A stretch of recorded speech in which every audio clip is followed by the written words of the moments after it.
Reject me properly, Jinho whispered, and the words tasted like glass in his throat. If you're going to throw me away, at least have the decency to look me in the eye when you do it. The Alpha standing across the darkened office didn't move. Doha, 32 years old, youngest chief counsel in the history of Hale and Prescott, stood behind his mahogany desk with his tie loosened and his jaw clenched so tight the tendons in his neck looked like cables.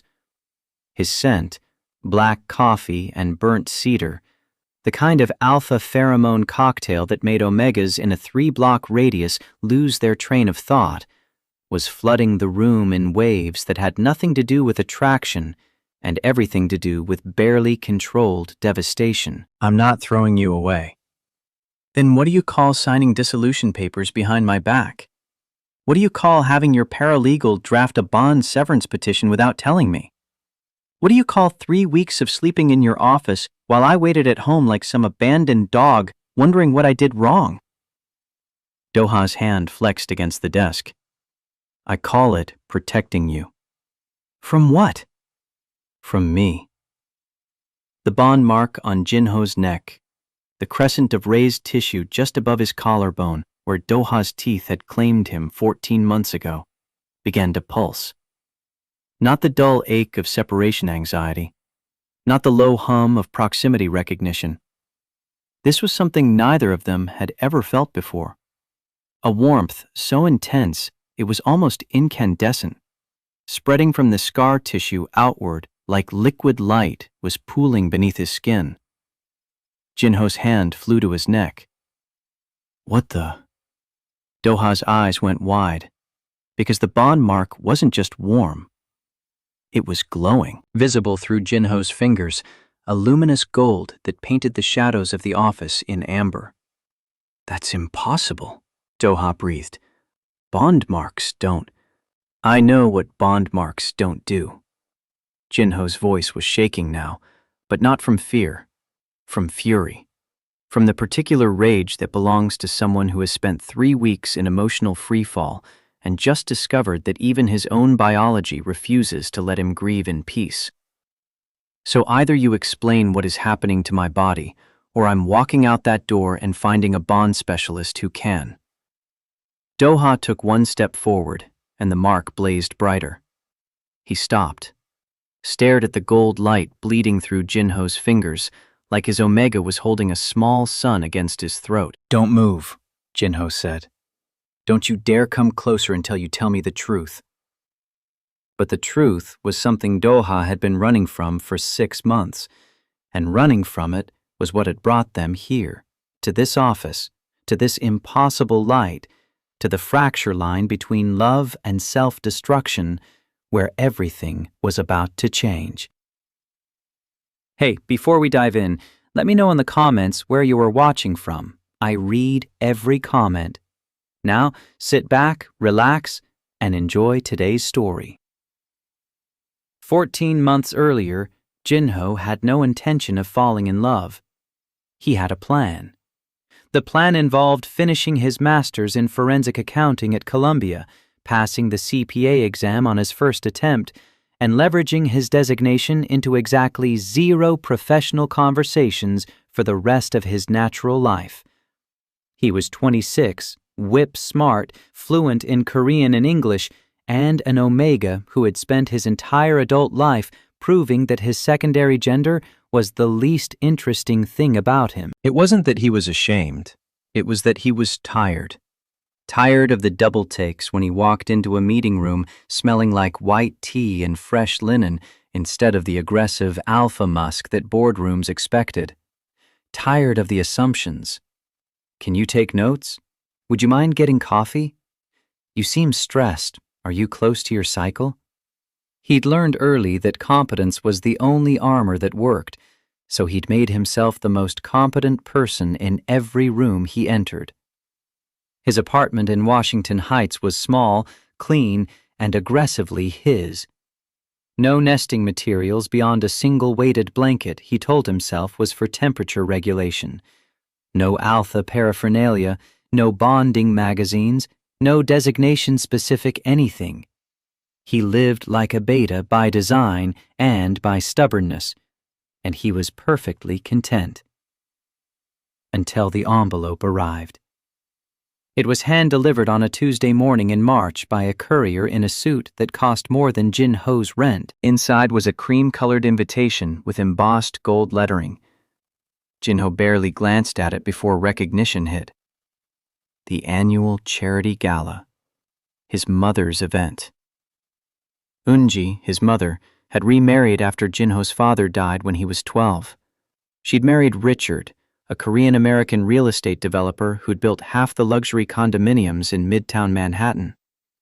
The family was old money adjacent, new money in reality, but old money in presentation. They hosted charity galas the way other people hosted dinner parties, frequently, expensively, and with the expectation that their children would attend. Jinho had not attended in 4 years, not since the incident at the 2019 gala where his stepbrother, Yoon-soo, an alpha with the emotional range of a cardboard box, had loudly announced to a table of investors that Jinho was the Omega One, as if it were a personality trait rather than a biological designation. But this year's invitation had a handwritten note from his mother at the bottom. Please come. Your grandmother is asking for you. She won't be well enough for another year.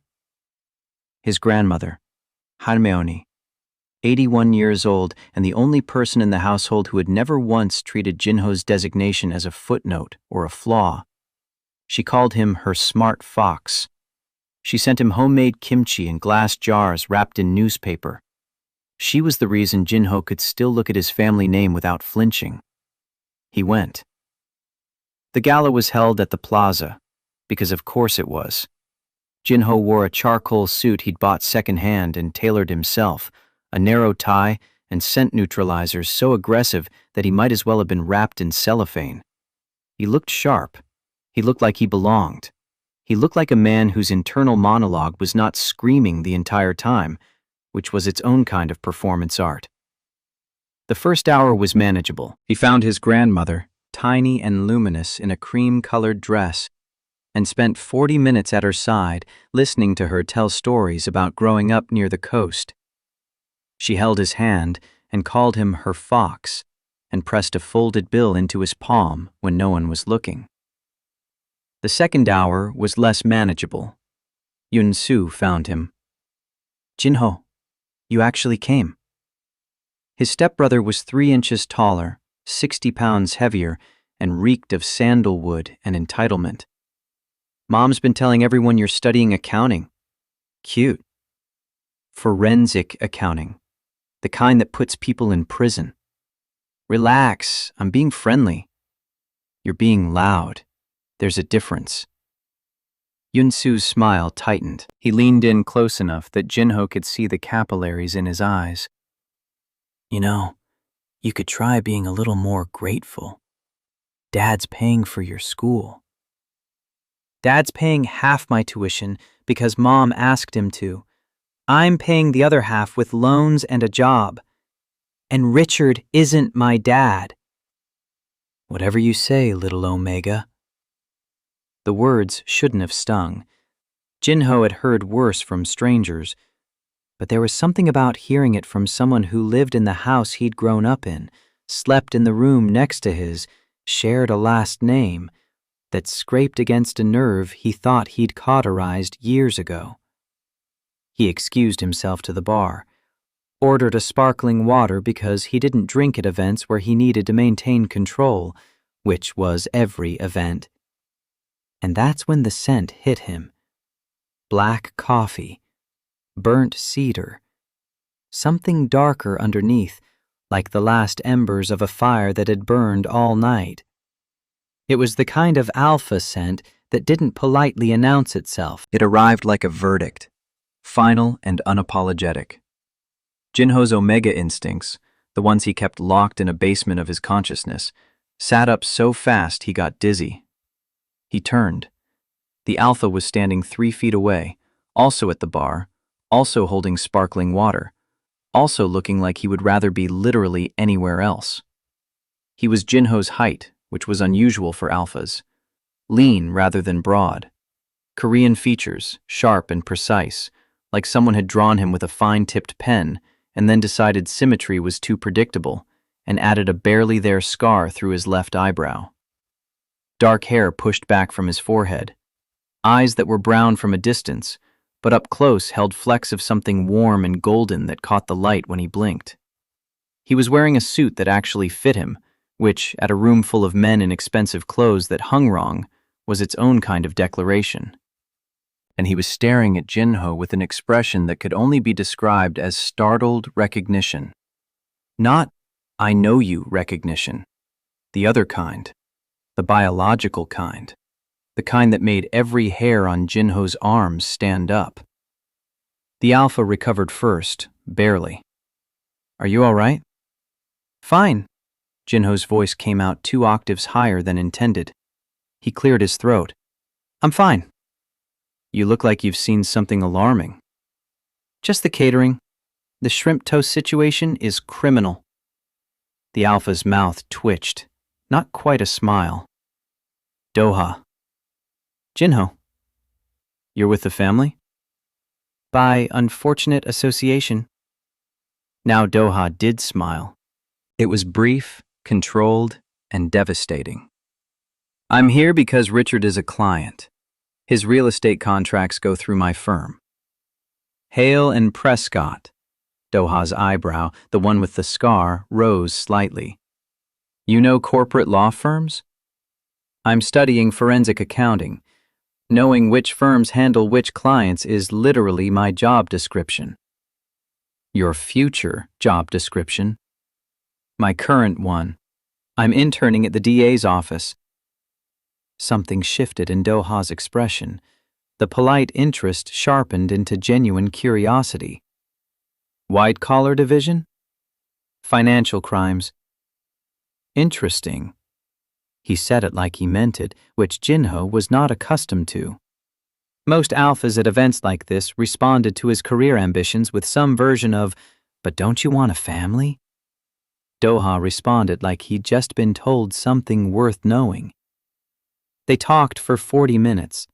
Then they talked for another 40. Jinho forgot about the sparkling water, forgot about Yoon-soo, forgot about his carefully maintained emotional perimeter. Doha asked questions that required actual answers. "What drew you to forensic work? What's the most elegant fraud you've studied? Do you think financial regulation is adequate for digital currency?" He listened when Jinho answered, not the performative listening that people do at parties, eyes scanning the room while they nod. Actual listening, the kind where the other person's responses build on what you've said. By midnight, Jinho knew several things. Doha was 31. He'd been born in Daegu and moved to New York at 14 when his father, a professor, took a position at NYU. He'd gone to law school at Georgetown, graduated top of his class, and made chief counsel at Hale and Prescott in record time because he was brilliant and because he worked like a man who was running from something.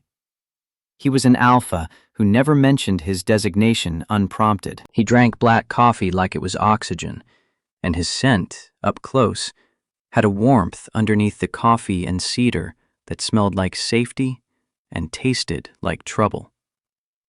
Jinho also knew, with the kind of certainty that lives in the body rather than the brain, that Doha was the most dangerous person he had ever met. Not dangerous in the way Yoon-soo was dangerous, with his blunt force cruelty. Dangerous in the way a current is dangerous, invisible, inevitable, and capable of pulling you under before you realized you'd left the shore. "I should go," Jinho said at 12:15, because if he didn't leave now, he was going to do something catastrophically out of character, like give this alpha his phone number. "Can I call you?" Doha asked. "So much for that." "Why?" "Because in the last 40 minutes you've referenced 3 SEC cases I worked on, correctly identified a loophole in the Foundation's tax filing structure, and made me laugh twice, which my associates would tell you borders on miraculous. I'd like to continue this conversation." Jinho should have said no. His plan did not include alphas. His plan did not include anyone whose scent made his prefrontal cortex go offline. His plan was titanium and airtight and had no room for a corporate lawyer with a scar through his eyebrow and a voice like a door closing softly in a quiet house.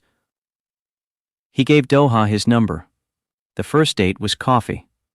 The second was a lecture on financial crime at the new school that Doha had tickets to, and Jinho had been dying to attend. The third was dinner at a tiny Korean restaurant in Flushing, where the ajumma who ran it took one look at them together and said in Korean, "Finally, this one's been coming here alone for years." By the fourth date, Jinho knew he was in trouble. Not because Doha was aggressive or possessive or any of the things alphas were supposed to be, because he was careful.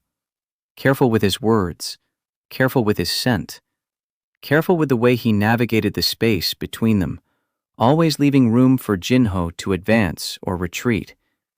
He opened doors not because Jinho was an omega, but because his hands got to the handle first. He picked up checks not because he was the alpha, but because he had a corporate salary and Jinho was a grad student drowning in debt. He never, not once, mentioned Jinho's designation unless Jinho brought it up first. Which made it worse, because Jinho had built his entire identity around not needing an alpha, and here was an alpha who didn't need him to need one. Doha treated Jinho's independence not as a challenge to overcome, but as a quality to admire. And that quiet respect was doing more damage to Jinho's defenses than any grand romantic gesture ever could. The fifth date was the one where everything changed. They were walking along the High Line in early May.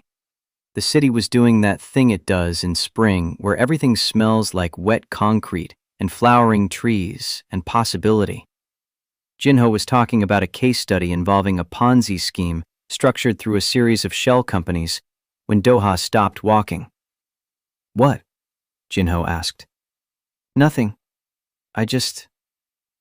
Doha's composure, the steady, measured control that Jinho had come to think of as his default state, wavered. Just for a moment. "I really like listening to you talk." "About Ponzi schemes?" "About anything." He looked at Jinho, and for the first time, his scent shifted. The burnt cedar warmed. The coffee deepened. Something underneath both of them rose to the surface. Something rich and open and terrifyingly sincere. "I like the way your mind works. I like that you see patterns other people miss. I like that you argue with me about securities law like it's a blood sport. I like you, Jinho. In a way I haven't liked anyone in a very long time." Jinho's heart was doing something embarrassing and arrhythmic. "You sound surprised by that." "I am surprised. I didn't think I had room for this." "For what?" "For someone who matters." The kiss, when it happened, was initiated by Jinho. He would want that on the record. He closed the distance, took Doha's face in both hands, and kissed him under a canopy of wisteria on the High Line while tourists took photos of the sunset and a street musician played something soft and unnamed 3 benches away. Doha's hands found Jinho's waist, not grabbing, settling, like they'd been looking for somewhere to land and had finally found it. When they pulled apart, Doha's eyes were doing the golden fleck thing, and his scent had gone so warm and inviting that Jinho's omega instincts were practically singing. "For the record," Jinho said, "I also have terrible judgment." "Noted. And I don't need an alpha." "I know. But I think I might want one. Specifically. Just the one." Doha kissed him again, slower this time, like he was memorizing the shape of it. They moved in together 4 months later, September. Jinho had just started his final year at Columbia. Doha was in the middle of a massive securities litigation case that consumed 70 hours of his week. The apartment was a 2-bedroom in the West Village that Doha had been renting alone for 3 years, and that, with Jinho in it, transformed from a place where a man slept between work shifts into something resembling a home. Jinho's things arrived in 6 boxes. Doha cleared an entire closet, half the bathroom shelf, and a section of the kitchen counter without being asked. He did this not because he was generous, but because he was observant. He'd noticed that Jinho hoarded personal space the way other people hoarded money, carefully, defensively, because he'd grown up in a house where nothing was truly his. The bonding happened in December, not planned, not ceremonial, not the way either of them would have scripted it if they'd had time to overthink, which they absolutely would have. Jinho's heat arrived 3 days early. He'd been managing his cycles with suppressants since he was 17. Clockwork regular, never a problem. But suppressants lose effectiveness over time, especially in the presence of a compatible alpha, and Doha's pheromones have been quietly dismantling Jinho's pharmaceutical defenses for months. He woke up at 2 a.m, drenched in sweat with his body on fire and his omega instincts screaming for the alpha sleeping 6 inches away from him. Doha woke up the moment Jinho's scent changed. The white tea and linen became something richer, deeper, threaded with honey and warmth and urgent biological need. Jinho. Doha's voice was rough with sleep and tight with control. Your heat. I know. Jinho was shaking, not from cold, but from the effort of not reaching for the alpha whose scent was wrapping around him like a second skin. I know. I'll call the pharmacy. They have an emergency suppressant injection. It's 2 a.m. Then I'll go to the ER. You can barely stand up. This was true. Jinho's legs were unreliable. His skin was hot to the touch. His omega instincts were operating on a frequency that made rational thought feel like trying to read in a moving car. I can ride it out in the guest room, he said, because his plan, his beautiful titanium alpha-proof plan, did not include a heat bonding in a West Village apartment at 2 a.m. I've done it before. I just need... What do you need? The question was so gentle it cracked something open. Doha was sitting up now, his back against the headboard, maintaining a careful distance despite the fact that his own biology was responding to Jinho's heat pheromones in ways that were visible even in the dark. His jaw was tight. His breathing was controlled. He was fighting his own instincts with the same disciplined precision he applied to everything else in his life, and he was doing it because Jinho hadn't asked for anything. Tell me what you need, Doha said again, and I will do exactly that. Nothing more. Jinho looked at this man. This careful, controlled, infuriating alpha who had spent 9 months treating Jinho's autonomy like it was sacred, who had never pushed, never assumed, never taken what wasn't offered, who was sitting in a cloud of heat pheromones potent enough to bring most alphas to their knees and asking Jinho what he needed instead of taking what biology was screaming for him to take. You, Jinho said. I need you. I'm choosing you. The bonding that night was heat-fueled and instinct-driven and more intimate than anything Jinho had ever experienced. When Doha's teeth found the scent gland at the junction of Jinho's neck and shoulder, when the claiming bite broke skin and the bond snapped into place like a circuit completing, every wall Jinho had ever built dissolved. The bond felt like falling and being caught at the same time. Doha's emotions flooded in, steady and deep, a river of devotion so vast and quiet that Jinho gasped. And his own emotions flowed back, fierce and bright and startled by their own intensity. Afterward, Doha held him and whispered the kind of words that only sound right in the dark, when your walls are down and someone else's heartbeat is the only sound that matters. Words that meant mine and yours and finally and always. The first 6 months were extraordinary. Not perfect because Jinho's plan had not accounted for the reality of sharing a life with another person, and Doha's 70-hour work weeks didn't magically shrink just because he had a bonded mate waiting at home. But extraordinary in the way that finding your person is extraordinary. The daily negotiation of space and silence. The way Doha left Jinho's coffee on the counter before he woke up, made exactly the way he liked it. The way Jinho left sticky notes on Doha's briefcase with case law citations he'd found during his own research, because love languages come in many forms, and theirs happen to include legal precedent. Jinho graduated top of his class, passed the CPA exam on his first attempt just as planned. Got hired at a boutique forensic accounting firm in Tribeca that specialized in fraud investigation.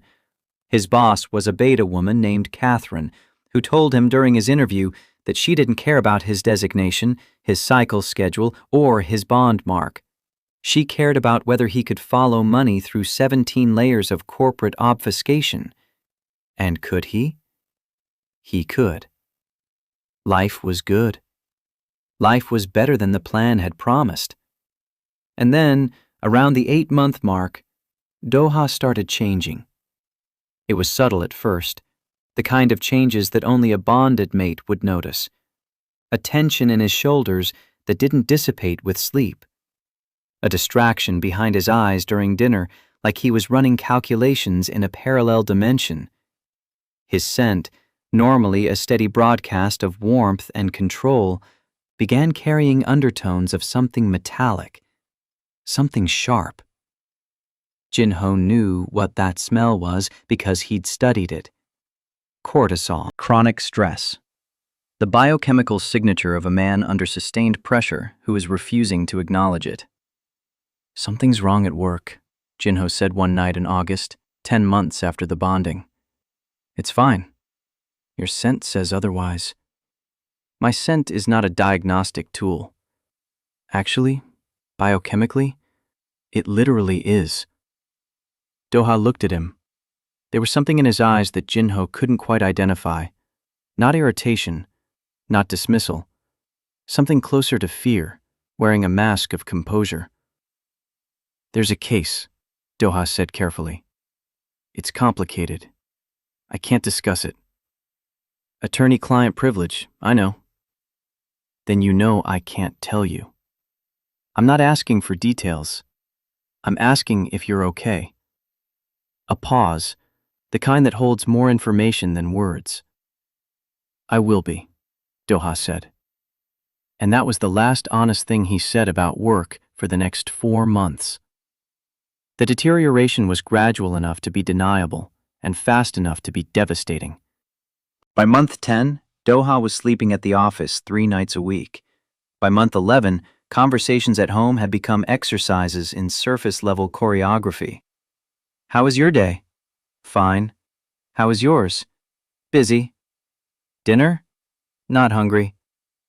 The bond, which had been a constant warm current between them, started feeling like a phone line with static. Jinho could feel Doha's emotions, but they were muffled, distorted, as if Doha had learned how to dampen the signal. Jinho tried everything. Direct questions got deflected. Concern was met with reassurance. Patience was rewarded with absence. He offered to help. He offered space. He offered therapy. Each offer bounced off Doha's composure like a stone off glass. By month 12, Jinho stopped sleeping through the night. Not because of the bond, because of the silence. The apartment that had once felt like home felt like a waiting room. He was living with a man whose body was present and whose mind was somewhere else entirely, locked behind a door that Jinho didn't have a key to and that Doha had no intention of opening. And then, on a Tuesday in December, exactly 14 months after the bonding, Jinho found the papers. He wasn't snooping. He was looking for a file he'd left in Doha's home office, a client dossier for a fraud case his firm was building. He opened the wrong drawer, and there they were. Bond dissolution petition. prepared by the law offices of Hale and Prescott.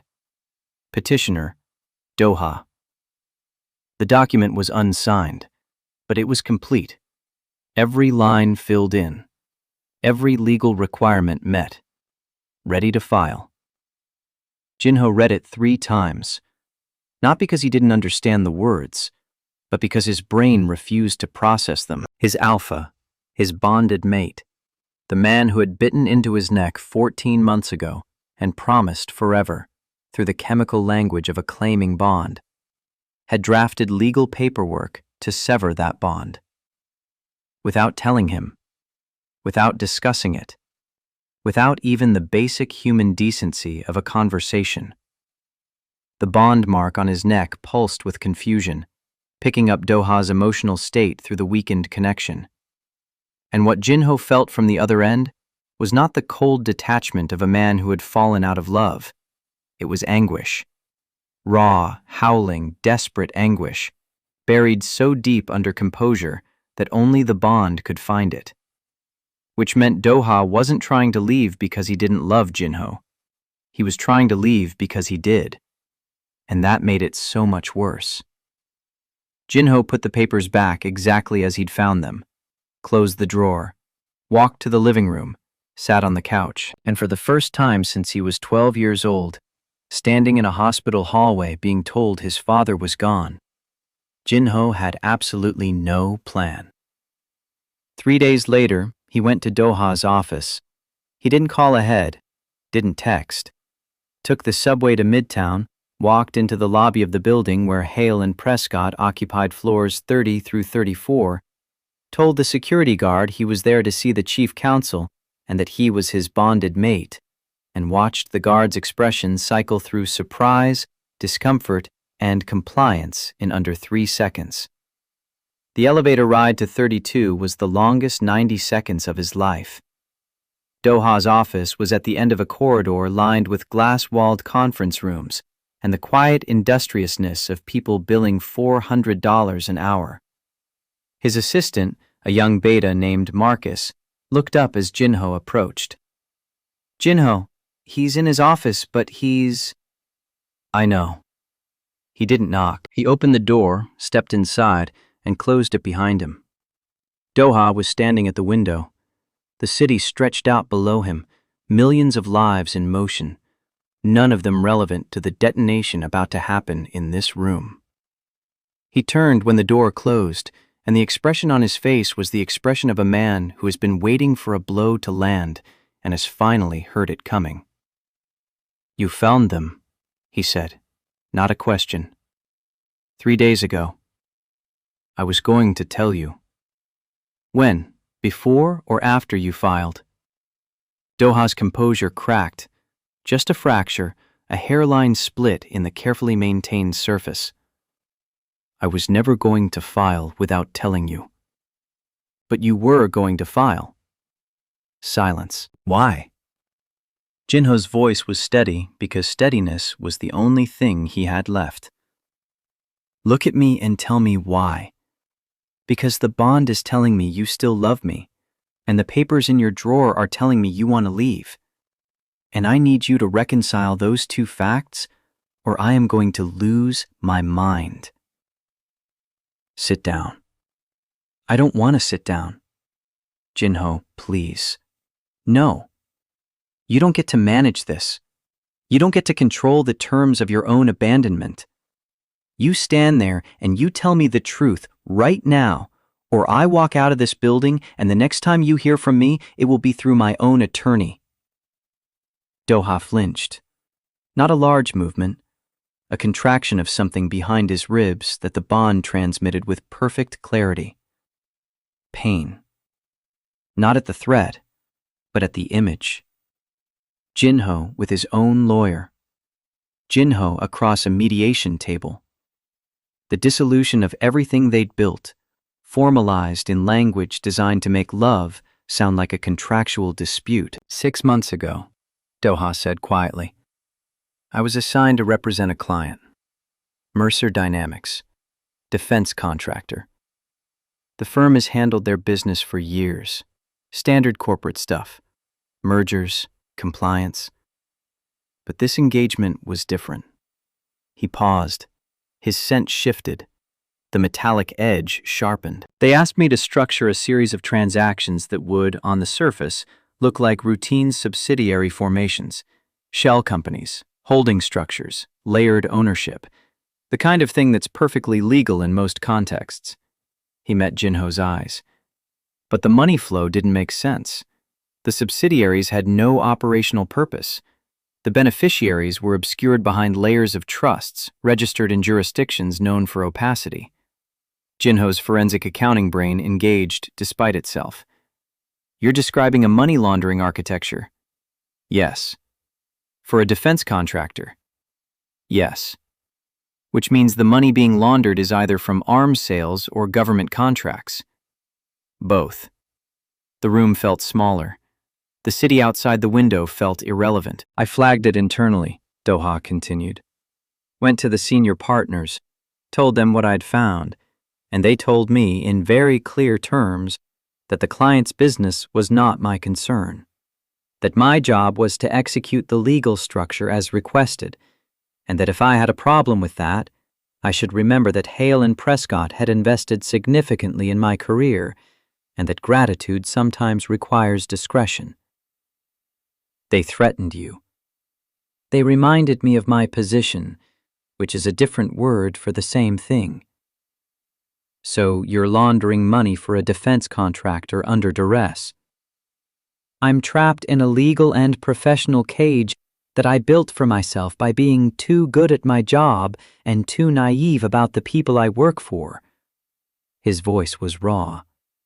And 6 weeks ago, I received information suggesting that Mercer Dynamics' illegal operations are under federal investigation, which means everyone involved in facilitating those transactions is a potential target, including me. Jinho's blood went cold. You could be indicted. It's a possibility. And the dissolution papers? Doha's jaw tightened. If I'm arrested, if I'm charged, everything associated with me becomes contaminated. My assets, my reputation, my name. And in bond law, a bonded omega is legally and financially linked to their alpha. If I go down, you go down with me. Your career, your security, everything you've built. So you decided to sever the bond to protect me from your mess. To protect you from consequences you didn't create and don't deserve. And you didn't think I had the right to make that decision for myself? You were trying to control the outcome. Like always. Like it's a case. Like I'm a variable you can manage rather than a person you promised to share your life with. Reject me properly, Jinho whispered, and the words tasted like glass in his throat. If you're going to throw me away, at least have the decency to look me in the eye when you do it.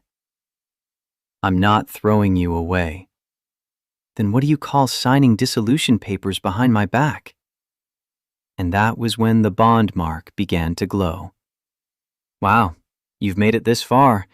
If you're enjoying the story, drop a comment and let me know where you're listening from. I read every single one. All right, let's get back to the story.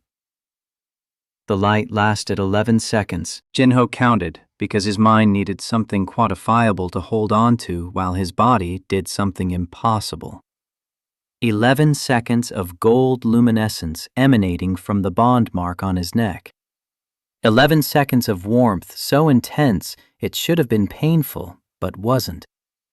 11 seconds during which Doha stood frozen across the office, his alpha instincts visible for the first time since Jinho had known him. Eyes wide, pupils blown, every molecule of composure evaporated. When the glow faded, the silence was deafening. That, Jinho said slowly, has never happened in documented bond research. I know. Bond marks are scar tissue. They don't luminesce. I know. So either we're both experiencing a shared hallucination brought on by extreme emotional distress, Or something about this bond is different in a way that neither of us understood when you put your teeth in my neck. Doha sat down.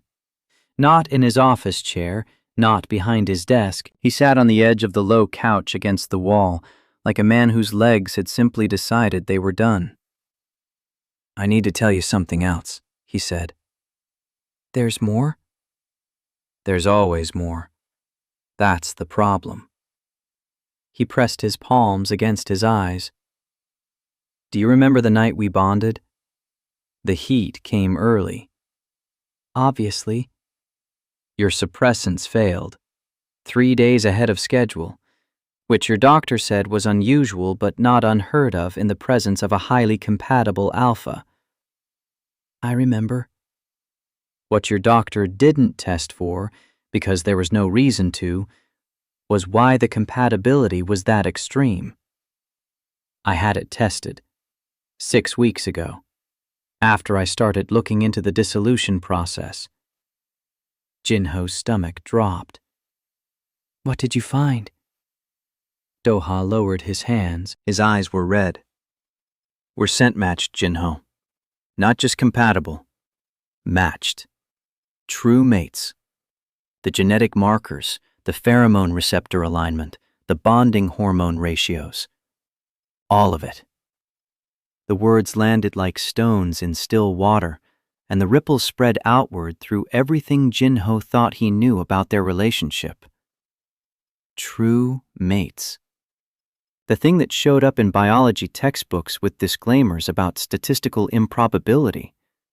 The thing his grandmother used to tell stories about. 2 souls with 1 scent. And Jinho had always nodded politely while mentally categorizing it alongside fairy tales and astrological compatibility. The dissolution papers, Jinho said, and his voice sounded far away. You drafted dissolution papers, knowing we're true mates. Yes. You know what bond severance does to true mates? Yes. Rejection sickness, chronic pain, neurological degradation, potential fatality in severe cases. Yes. You were going to let that happen to us. To me. I was going to let it happen to me. The petition includes a clause directing all bond severance consequences to the petitioning party. It's an experimental legal provision, untested. But theoretically, if the dissolution is initiated unilaterally by the alpha absorbs the majority of the physiological backlash. Jinho stared at him. You were going to sacrifice yourself. I was going to protect you. By dying. By ensuring that my mistakes don't destroy your life. The fury that erupted in Jinho's chest was unlike anything he'd ever felt. Not hot fury, cold. The kind that comes with absolute clarity, the kind that strips away everything non-essential and leaves only the diamond-hard core of a person who refuses, categorically and permanently, to be managed. Get up, Jinho said. What? Get up. Get your coat. We're leaving. Jinho, I have a meeting and your meeting can wait. Your firm can wait. The entire federal investigation can wait for 1 hour while you come home with me and have the conversation you should have had 6 months ago. Doha looked at him, and what he saw, apparently, was not an omega to be protected. It was a man who had just been handed the worst possible news and responded not by crumbling, but by taking charge. Okay, Doha said quietly. They took a cab. They didn't speak. The bond hummed between them, louder than it had been in months, as if the mark's luminescent outburst had cleaned the static from the line.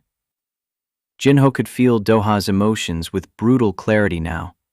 Fear, shame, love so enormous it was suffocating him, and underneath all of it, the bone-deep exhaustion of a man who had been carrying an impossible weight alone for half a year. The apartment was cold. Neither of them had been spending enough time there to keep it warm. Jinho turned on the heat, made 2 cups of coffee, and sat at the kitchen table. Doha sat across from him. "Start from the beginning," Jinho said. "Everything. Don't summarize, don't manage, don't decide what I can handle. I'm a forensic accountant, Doha. My entire career is following money through darkness. You don't get to decide I'm too fragile for the truth." So Doha told him everything. The Mercer Dynamics engagement had begun 7 months ago. The senior partners, Harrison Hale and Robert Prescott, had personally assigned Doha because his track record with complex corporate structures made him the obvious choice. At first, the work seemed legitimate. Then the shell companies started multiplying. Then the money flows became circular. Then Doha found a transaction that routed $12 million through a subsidiary in the Cayman Islands to an account that, when he traced it back through 4 layers of corporate veiling, belonged to a sitting member of a congressional defense committee.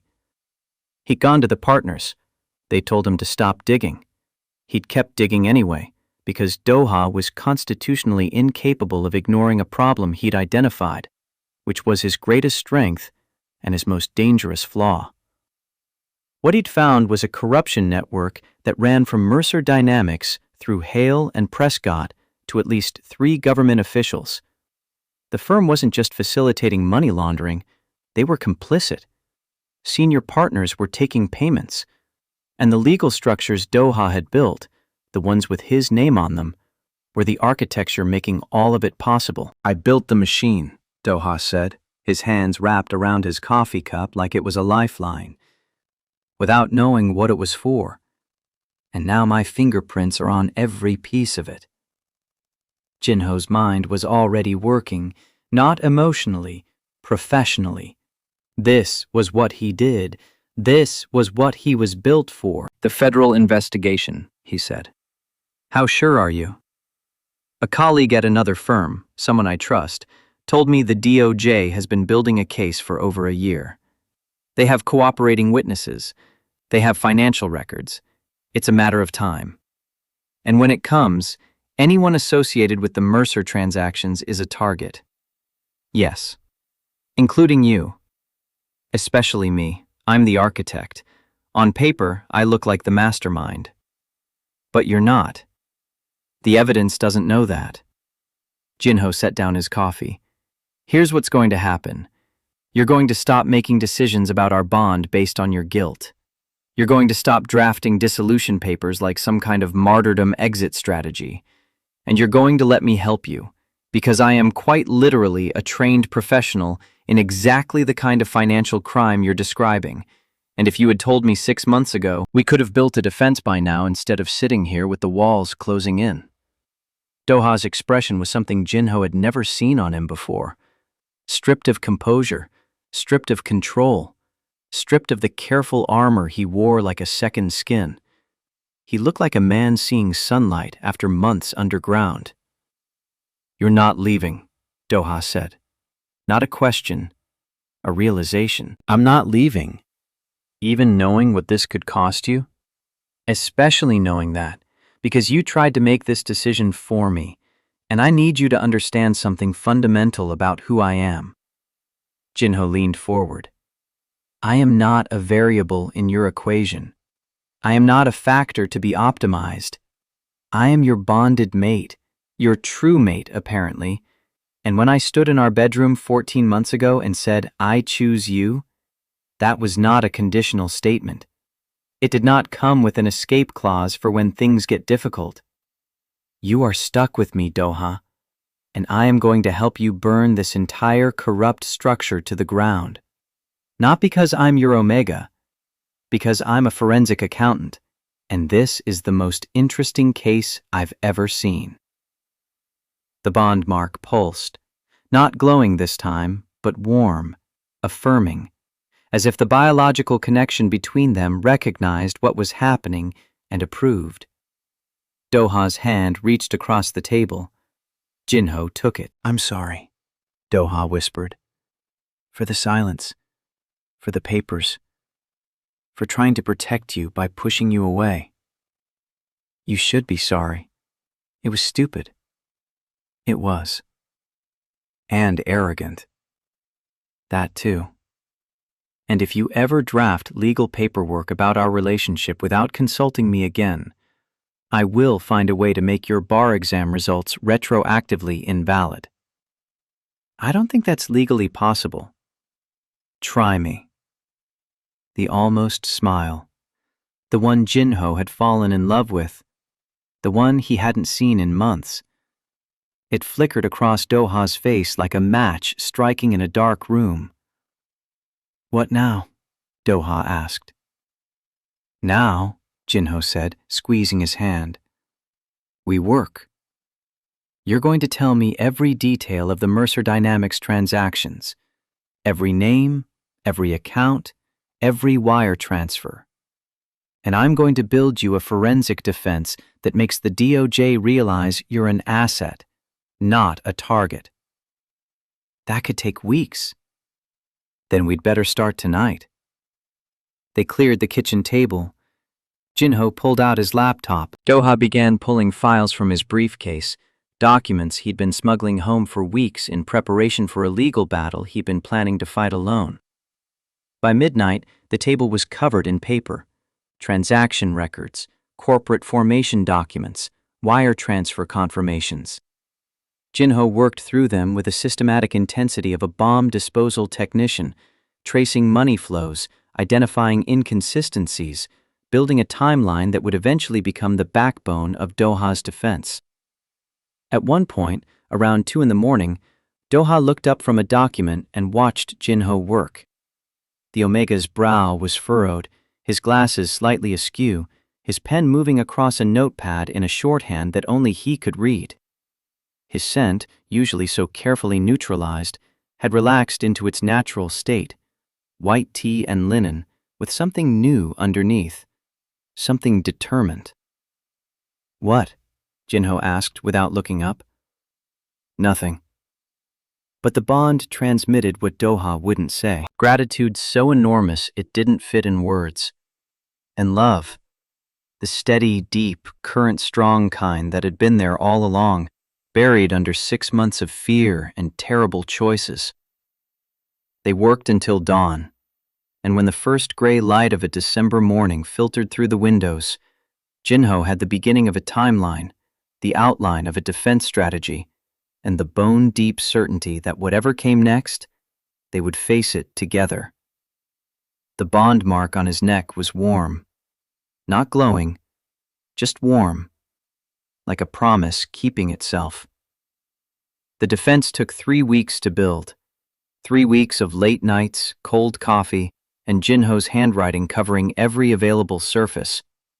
He worked with a ferocity that surprised even himself, not because the case was personal, though it was, but because the financial architecture of Mercer Dynamics' corruption was the most elegant criminal construction he'd ever encountered, and dismantling elegant things requires precision. He traced $14 million through 9 shell companies across 4 jurisdictions.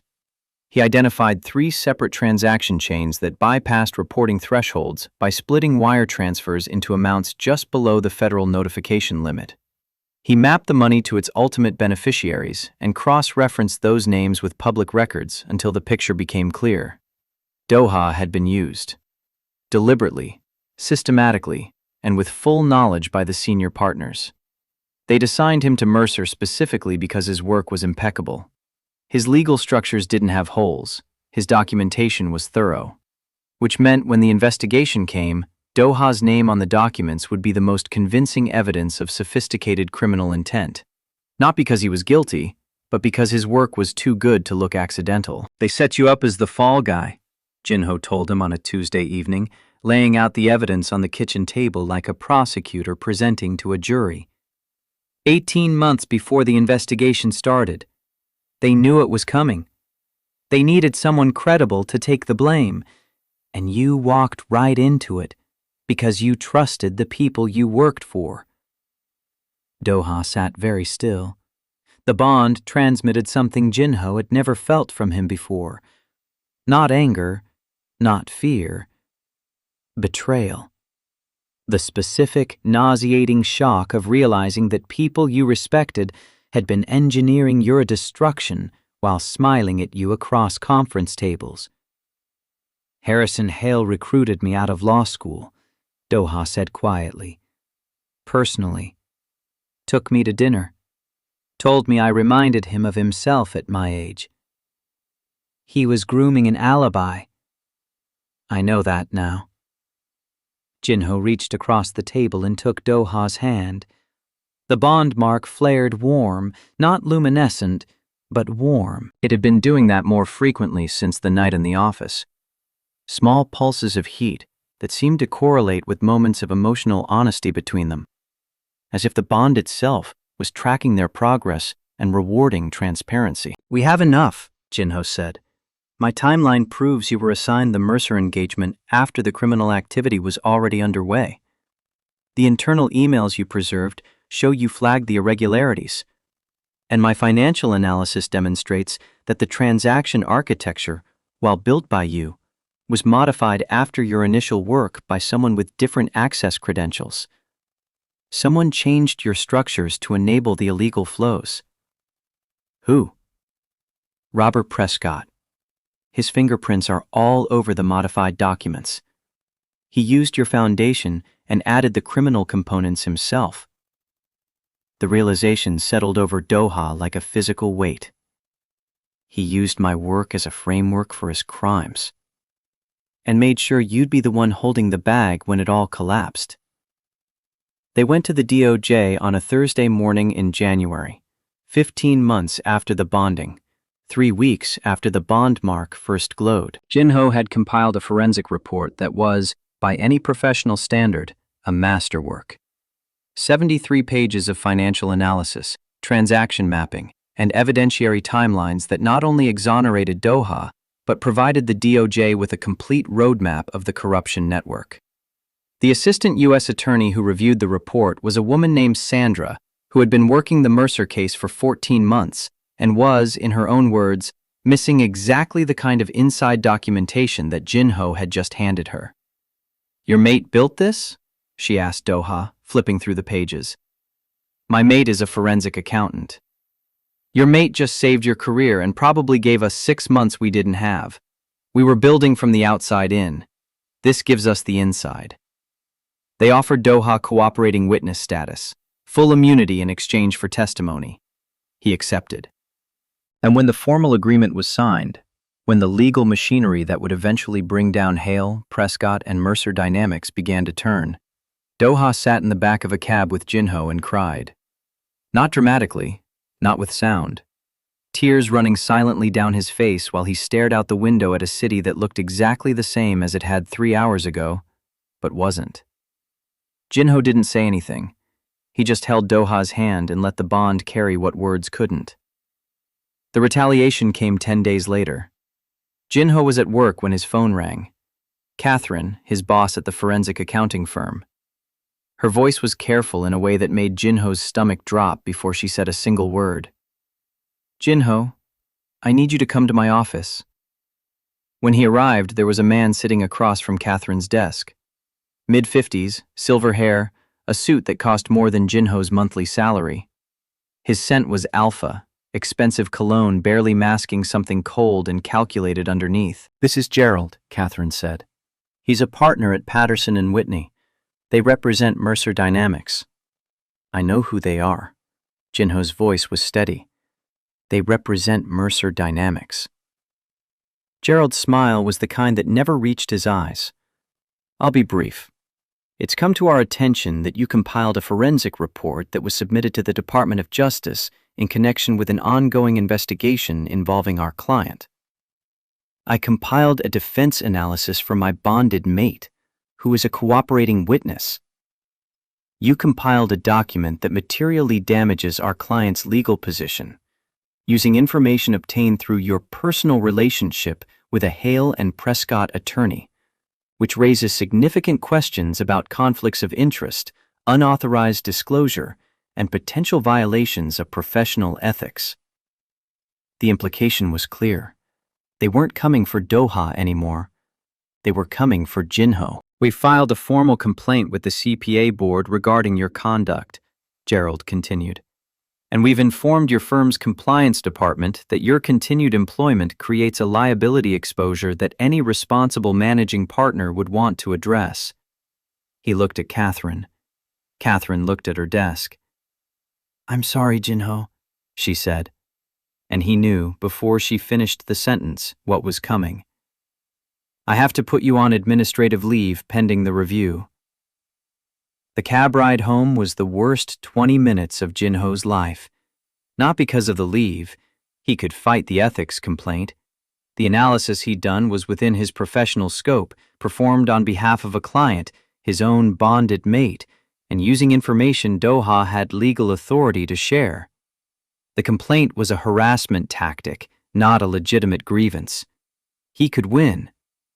But the timing, the precision, the speed with which they'd identified him, targeted his career, and struck at the exact joint between his professional identity and his bond. That was something else. That was a message. And the message was, "We can reach you." Doha was home when he arrived, standing in the kitchen with his phone pressed to his ear and his face the color of ash. "They came for you," Doha said when he hung up. It wasn't a question. "Ethics complaint. Administrative leave. I'll kill them." The words came out with a flash of alpha that Jinho had never heard from Doha before. Not the controlled, measured authority he usually projected. Something raw and primal that made the air in the kitchen crackle with pheromones. "I will personally dismantle every person involved." "You won't, because that's exactly what they want. They want you angry and reactive instead of strategic." Jinho set his bag down. His hands were shaking, but his voice was steel. "This is a pressure campaign. They want us to panic, make mistakes, withdraw cooperation. We don't panic. They targeted you because of me. They targeted me because I'm effective. There's a difference." "Jinho." "Stop." He held up a hand. "Stop looking at me like this proves you should have dissolved the bond. I can see it in your face. I can feel it through the bond. You're thinking if you'd gone through with the dissolution, I'd be safe right now. And I need you to understand with absolute clarity, that thought is the most insulting thing you have ever directed at me." Doha's mouth opened, closed. "I am not collateral damage in your story," Jinho said. "I am a forensic accountant who knowingly and willingly helped my mate expose a corruption network, and I would do it again. The ethics complaint is baseless, and I will beat it. My career is not over, my life is not ruined. And if you use this as an excuse to retreat into your guilt fortress and start drafting dissolution papers again, I will bond sever you myself, just to make a point." The bond mark flared. This time, both of them felt it. Not just warmth, a pulse of something electric, something that traveled from the scar tissue at Jinho's neck through the bond connection and landed in Doha's chest like a defibrillator. Doha's hand went to his own chest. "Did you feel that?" "Yes." "What was that?" "I think," Jinho said slowly, "that whatever is happening with this bond mark is connected to us being honest with each other. Every time we stop hiding, every time we choose each other instead of protecting each other, the bond responds." Bond marks don't respond to emotional states. They're static tissue. Ours aren't, obviously. They stood in the kitchen, two men in a cold apartment with a corruption case bearing down on them and an ethics complaint threatening one of their careers, and a bond between them that was apparently evolving in ways that the scientific literature couldn't explain. And despite everything, despite the fear and the fury and the devastating uncertainty of what came next, Jinho felt something he hadn't felt in months. Hope. Because the bond was telling him something that Doha's composure and his own defenses had been drowning out for too long, that they were stronger together than apart, that the mark on his neck wasn't just a scar from a December night. It was alive. It was paying attention, and it was not going to let them fail. The next 2 months were war. Gerald's firm filed motions. Doha's attorneys filed counter motions. The DOJ investigation accelerated. Jinho fought the ethics complaint with a defense so thorough that the CPA board examiner told him, off the record, that it was the most well-documented rebuttal she'd seen in 20 years of practice. Through it all, they worked, side by side at the kitchen table that had become their command center. Jinho built supplemental analyses for the DOJ. Doha prepared his testimony. They argued about strategy at midnight and fell asleep on the couch at 3 a.m. with documents scattered around them like fallen leaves. The bond mark glowed 3 more times during those 2 months. Once when Jinho told Doha about a panic attack he'd had in the shower and had been too proud to mention. Once when Doha admitted that the reason he'd been sleeping at the office wasn't just work. It was because he couldn't stand lying next to Jinho, knowing he was hiding something. And once, on a Sunday morning, when they were making breakfast together, and Doha reached over and adjusted Jinho's glasses and said, "I don't deserve you." And Jinho said, "Correct, but you're stuck with me anyway." Each time, the glow was brighter. Each time, the warmth lasted longer. And each time, the bond between them felt less like a chemical connection and more like something with its own intelligence. Something that recognized the difference between 2 people hiding from each other and 2 people choosing to stand together. The all is lost moment came on a Friday in March. Harrison Hale, senior partner, the man who had recruited Doha out of law school and spent a decade engineering his professional destruction, played his final card. He leaked information to a financial news outlet, suggesting that Doha's cooperation with the DOJ was not the act of a whistleblower, but the desperate move of a guilty man trading colleagues for immunity. The story painted Doha as the architect of the Mercer fraud, who had turned on his co-conspirators to save himself.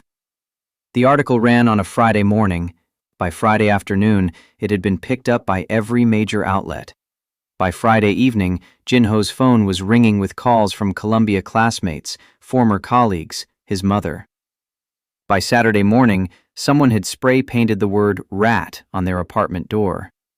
The bond screamed. Not metaphorically, the mark on Jinho's neck burned with a pain that dropped him to his knees. Doha's emotional state was a hurricane of shame and rage and despair, pouring through the connection with no filter, no composure, no control. The man who had spent his entire adult life managing every emotion to the decimal point had finally hit a wall he couldn't think his way over. Jinho found him in the bathroom, sitting on the floor, his phone shattered next to him, screen cracked from where he'd thrown it. His hands were in his hair, his breathing was ragged. His scent was so saturated with distress pheromones that the room smelled like a burning building. "It's over," Doha said. His voice was flat. "My reputation is destroyed. My testimony will be discredited. The investigation is compromised, and I've dragged you into a public catastrophe that will follow you for the rest of your life." Jinho sat down next to him on the bathroom floor. The tiles were cold. The overhead light was harsh. It was the least romantic setting imaginable for what needed to happen next. "Are you done?" Jinho asked. "What?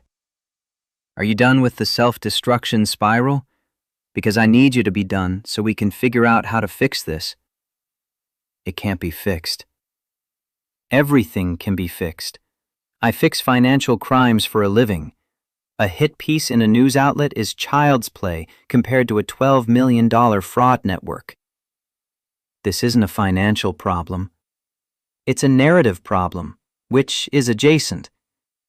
Jinho reached over and took Doha's hand. The bond mark pulsed. warm, steady, insistent. "Doha, look at me." Doha turned his head. His eyes were red. His composure was in pieces. He looked like a man who had been strong for so long that the breaking, when it came, left nothing recognizable.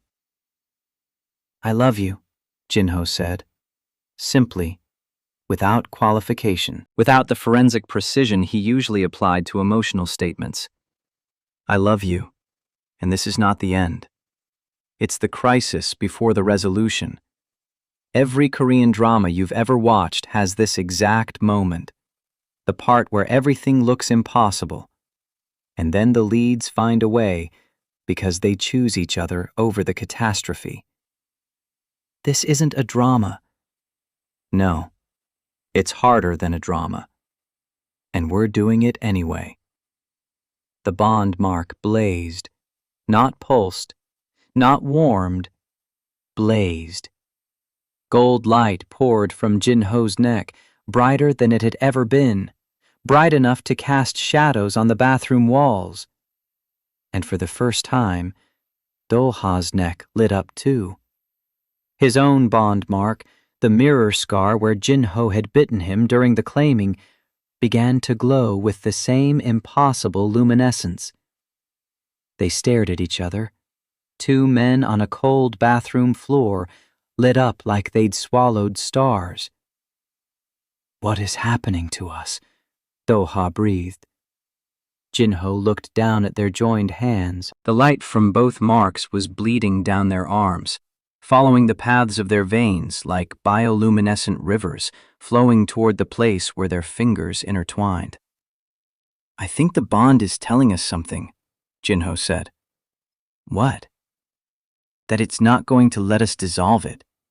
That whatever this connection is, it's bigger than legal paperwork and public opinion and the senior partners at your firm and every person who has ever tried to come between us." He squeezed Doha's hand. "It's telling us to fight." The light faded slowly, minutes rather than seconds, and when it was gone, something had changed. Not in the room, not in the situation, in them. The bond felt different, deeper, wider, like a river that had been dammed was finally flowing at full capacity. Doha lifted their joined hands and pressed his lips to Jinho's knuckles. "Tell me the plan." "You're asking me for the plan?" "You always have a plan." "I do." Jinho's smile was small but fierce. "Step 1. We call the DOJ. The leak was a criminal act, witness intimidation and obstruction of justice. Harrison Hale just handed them another charge. Step 2. We go public, on our terms, not a defensive response, a counter-narrative. You're not a criminal who flipped. You're a whistleblower who discovered fraud and reported it. The forensic evidence supports that. My report supports that. The internal emails support that. How do we go public? My mother sits on the board of 4 charities and knows every journalist in the tri-state area. She's been calling me all weekend. I haven't answered, but I'm going to. Because Unji didn't marry into New York society to watch her son get dragged through the press without fighting back. Doha blinked. You're calling your mother? I'm calling my mother. And my stepbrother, who is an obnoxious alpha with the emotional depth of a parking meter, but who also happens to be a public relations consultant for 3 Fortune 500 companies. Yoon-soo owes me approximately 17 years of being a terrible sibling. He's going to pay up. 2 weeks later, the counter-narrative broke. Yoon-soo, proving that professional competence and personal decency are entirely separate skills, orchestrated a media campaign that reframed the Mercer Dynamics story with surgical precision. The new angle wasn't Doha the rat. It was Doha the whistleblower. The corporate attorney who discovered fraud, reported it internally, was silenced and threatened, and ultimately went to the DOJ at tremendous personal cost. Jinho's forensic report, redacted for legal sensitivity, but substantive enough to demonstrate the depth of the corruption, was provided to 3 major outlets simultaneously. Sandra, at the DOJ, recognizing that the leak had compromised her investigation unless she got ahead of it, issued a rare public statement confirming Doha's cooperating witness status and the legitimacy of his disclosures. Jinho's ethics complaint was dismissed, unanimously, with a formal notation that his work on the Mercer case constituted exemplary professional conduct in service of the public interest. Harrison Hale was arrested on a Wednesday morning. Robert Prescott was arrested that same afternoon. The indictments included fraud, money laundering, obstruction of justice, and witness tampering. The firm of Hale and Prescott was placed under receivership, and through all of it, the bond mark glowed. It glowed when Doha testified. Jinho sat in the gallery, and the mark on his neck pulsed with steady golden warmth throughout the 3 hours of testimony, as if the bond itself was standing witness to the truth being spoken. It glowed when Jinho was reinstated at his firm. Catherine called him personally to apologize, and the mark warmed against Jinho's collar as he told her he understood and that he'd be back Monday. It glowed when Jinho's grandmother called to say she'd seen the news and that her smart fox had done something brave and that she was proud of him and that Doha was welcome at her table any time he wanted to come. By April, the worst was over. The investigation was progressing. Doha had begun the process of rebuilding, interviewing at firms that wanted a whistleblower on their masthead rather than a liability on their books. Jinho was back at work, fielding calls from other forensic firms who had seen his analysis and wanted to discuss partnership opportunities. On a Saturday morning in late April, 16 months after the bonding, they lay in bed. The apartment was warm. Spring light came through the windows, golden and unhurried. Doha was on his back, Jinho tucked against his side with his head on Doha's chest and his fingers tracing absent patterns on the alpha's collarbone. "I read something about bond marks," Jinho said. "Medically documented?" "Anecdotal, historical. A study from a university in Seoul that was mostly dismissed because the sample size was too small." "What did it say?" "That true mate bond marks, in rare cases, exhibit bioluminescent properties. Not constantly, only during periods of extreme emotional authenticity between the bonded pair. The theory is that the bond mark isn't just scar tissue. In true mates, it's a living connection, a biological feedback loop that strengthens when the bond is actively maintained through honesty, conflict resolution, and mutual vulnerability. So it glows when we're being real with each other. It glows when we're choosing each other, actively, not out of obligation or biology or the path of least resistance, out of conscious, deliberate choice." Doha was quiet for a moment. Then his hand found the mark on Jinho's neck. His fingers traced the raised tissue, the crescent where his teeth had claimed this impossible, brilliant, stubborn omega on a December night that had started as a crisis and ended as a beginning. "I almost destroyed this," Doha said softly. "You almost tried. The bond had other plans." "The bond or you?" "Both. We're a package deal." Doha pulled him closer. His scent wrapped around them both, warm cedar and black coffee, and something new, something that smelled like relief and gratitude, and the quiet, fierce joy of a man who had been given a second chance he didn't think he deserved. "I'm never drafting dissolution papers again," Doha said. "Good. Because if you do, I will audit your entire financial history and find something to report." "I don't have any financial irregularities." "Everyone has financial irregularities. I just haven't looked yet." The bond mark glowed, both of them this time. Gold light pooling in the hollow of Jinho's throat and at the curve of Doha's neck, warm and steady and luminous. Not a crisis response, not a warning, a celebration. Two marks, mirror images of each other, lit from within by whatever force runs deeper than biology and further than science can currently explain. They lay there in the gold light, in the spring warmth, in the aftermath of everything that had tried to tear them apart and failed. 1 year later, Jinho came home to find the apartment filled with white peonies. Not a few, hundreds. On every surface, in every corner, filling the space with a fragrance that was sweet and clean and almost overwhelming. Doha was standing in the middle of them, wearing the same charcoal suit he'd worn the night they met, holding a document that was not, for once, a legal filing.